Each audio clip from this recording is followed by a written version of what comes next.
mucho de la asistencia a la víctima está muy bien asistida, la legislación en España es la mejor del mundo.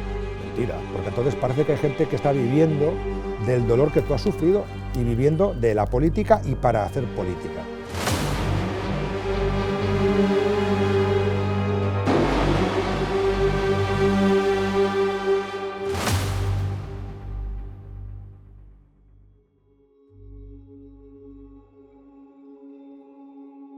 Ayer viernes se iniciaron en el Parlament la ronda de actos institucionales que se llevarán a cabo estos días. El lunes, fecha exacta del aniversario, se celebrará un homenaje ante el Monumento a las Víctimes i se inaugurarà l'exposició Una mirada a Hipercor. Dilluns el Parlament recorda les víctimes de l'atemptat d'Hipercor a Barcelona. Dilluns farà 30 anys de l'acció terrorista més gran que hi ha hagut mai a Catalunya. També va ser la matança més gran de tota la història d'ETA. Y del vacío que dejaron, una de las víctimas, Roberto Manrique, en una entrevista al informativo de Televisión Española, subraya la importancia de mirar hacia adelante pese al dolor. Cuando empecé a trabajar en Hipercor, la única condición que puse fue tener turno de mañanas. Al tener los niños pequeños, pues obviamente me iba mejor trabajar de mañanas, ¿no? Me dijeron que sí, que ningún problema. Y justamente el día antes del atentado, que fue un viernes, pues el día antes, el jueves 18 de junio, el compañero de la tarde me pidió si le podía cambiar el turno. Aquellas cosas que pasan en la vida, que por hacer un favor a un amigo, pues en lugar de tocarle el atentado a José María, pues me tocó a mí. Son situaciones que nunca esperas. Cuando te pide un compañero, cámbiame el turno mañana, y dije, pues mira, va, por un día que venga de tarde tampoco pasará nada. Además lo pensé así.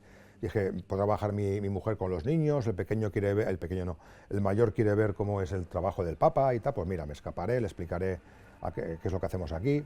Una cosa normal, como cualquier carnicero absolutamente anónimo en esta ciudad, ¿no? Pero claro, aquel cambio de turno, nunca mejor dicho, fue el que me cambió la vida. Y entonces, bueno, pues hasta ahora, ¿no? Estaba despachando tranquilamente a dos clientas y bueno, de repente explotó el coche bomba debajo nuestro. Se abrió un cráter justamente con la salida de la onda expansiva en donde estábamos yo trabajando y el resto de clientes. Ya está trabajando, despachando a las clientas que no conocía porque eran del turno de tarde, yo casi no conocía ninguna.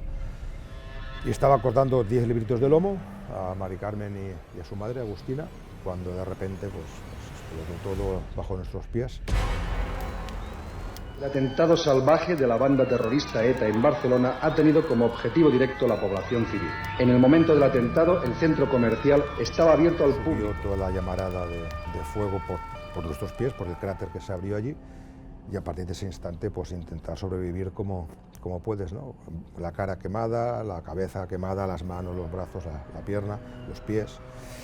Bueno, intentar salir de allí pues como buenamente puedes, claro, con la cara quemada, ciego, sin ver nada, pegándole patadas a todo lo que había por el medio, hasta que conseguí salir a la calle y alguien me metió en un taxi, y en el taxi ya llegué al hospital, hasta semanas y semanas ahí metido. Y siempre aprovecho a hacer un homenaje a la unidad de quemados del Hospital de Vallebrón, porque en el primer día mataron a 15 personas, luego entramos varios heridos graves, 12 sobrevivimos, desgraciadamente 6 murieron con el paso de las semanas, ¿no? Pero al final 21 muertos.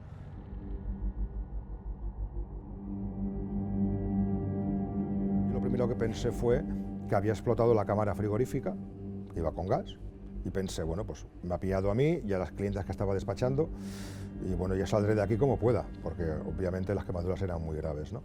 Pero claro, con el paso del tiempo ya te enteras que no es una explosión de la cámara frigorífica, sino que ha sido un atentado. Yo recuerdo, eso fue el viernes 19, el martes 23, cuando entraba en quirófano por primera vez, iba todo vendado, pero, o sea, no veía nada, pero podía escuchar, ¿no?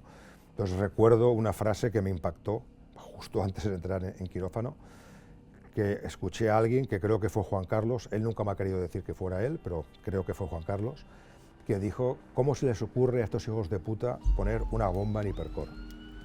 Entonces fue cuando me enteré que era un atentado. Siempre he dicho que si ETA hubiera querido hacernos daño sin atentar, nos pudieran haber condenado a pasar las curas. Es decir, te hago pasar las curas aunque no te queme. Eso, ya di que es una especie de paranoia que tengo, ¿no? Pero es mucho más doloroso, o eran las curas, que no la intervención.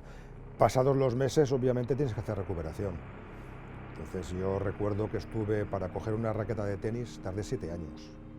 7 años en que coger una raqueta con la suficiente fuerza para que no se me cayera de las manos, ¿no? Bueno, fueron años muy complicados, de curas, de más operaciones, curas bajas, altas, curas, otra vez más operaciones, que desgraciadamente en una de las curas después de una operación en el año 90, una de las agujas estaba infectada y me inocularon 2 virus de la hepatitis, con lo cual tuve que dejar de trabajar de carnicero porque obviamente no puedes trabajar manipulando alimentos si tienes una enfermedad contagiosa. Entonces yo aquel día aprendí que una cosa es la justicia y otra cosa es la legalidad. Una cosa puede ser justa, pero no tiene por qué ser legal, porque lo legal sería que estuvieran los 794 años, que no puede ser. Pero en cambio, cuando un terrorista mata a una persona, también cumple los 30 años que quedan en 23. Entonces, el castigo es el mismo, exactamente igual, por matar a uno que por matar a 21. La pregunta ¿es justo? No. Pero es legal. Es el momento en el que el histórico de ETA, Domingo Troitiño, abandonaba la cárcel de Teixeiro en A Coruña. Cumplía condena por el atentado de Hipercor en Barcelona, que costó la vida de 22 personas. Es uno de los 9 etarras que hoy quedarán en libertad después de que la Audiencia Nacional haya ordenado su excarcelación por la sentencia de Estrasburgo. Claro, que anula no había una ley de atención a víctimas del terrorismo. O sea, a las víctimas del terrorismo en aquella época se nos tramitaba los días de baja, las indemnizaciones, con un baremo de víctimas de tráfico. Es que no es lo mismo un accidente de coche que un atentado terrorista. Es igual, era la ley que te aplicaban. Había una legislación, que la tengo aquí en el despacho guardada, del año 74. Te vas a ver a uno, te vas a ver a otro, ¿no? Haces un pequeño grupo y ves que la gente, ya no los heridos, como en mi caso, sino los familiares de los asesinados están absolutamente abandonados. Dices, pero ¿qué mierda de país es este? Es que hay que hablar así de claro. Pues ocurrió y sigue ocurriendo.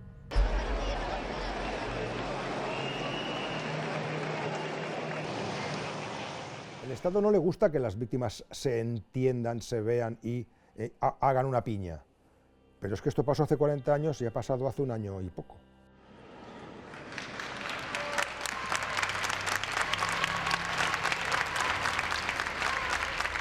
Hablan mucho de la asistencia a la víctima está muy bien asistida, la legislación en España es la mejor del mundo. Mentira, mentira. Porque si empiezo a sacar expedientes de gente que va a decir que esto no es cierto, es que estamos 5 días hablando aquí. Así va todo.